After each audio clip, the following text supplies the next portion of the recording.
in different ways, in different places, but all at the same moment, that our lives would be changed forever. The world was loud with carnage and sirens, and then quiet with missing voices that would never be heard again. These lives remain precious to our country and infinitely precious to many of you. Today we remember your loss, we share your sorrow, and we honor the men and women you have loved so long and so well. For those too young to recall that clear September day, it is hard to describe the mix of feelings we experienced. There was horror at the scale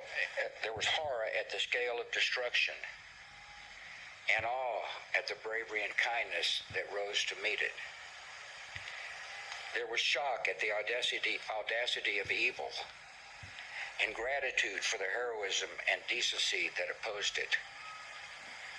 In the sacrifice of the first responders, in the mutual aid of strangers, in the solidarity of grief and grace, the actions of an enemy revealed the spirit of a people, and we were proud of our wounded nation.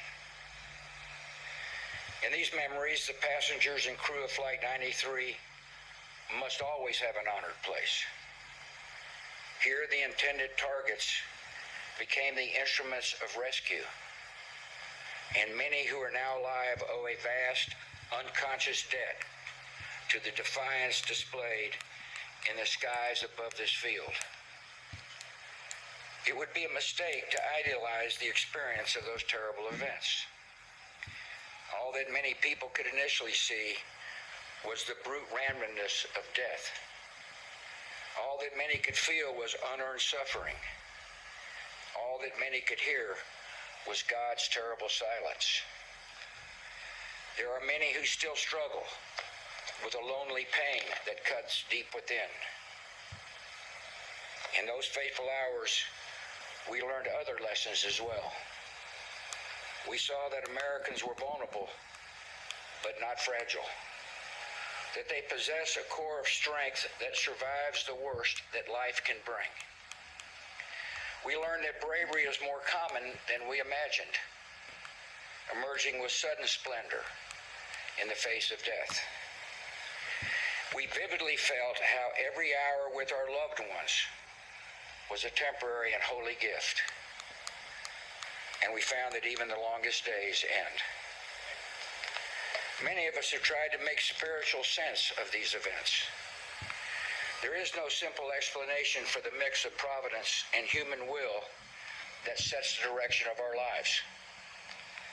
But comfort can come from a different sort of knowledge. After wandering long and lost in the dark, many have found they were actually walking step by step toward grace. As a nation, our adjustments have been profound.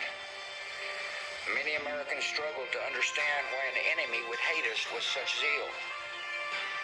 The security measures incorporated into our lives are both sources of comfort and reminders of our vulnerability.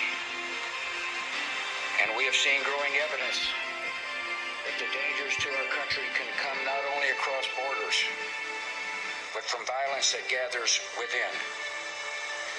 There is little cultural overlap between violent extremists abroad and violent extremists at home.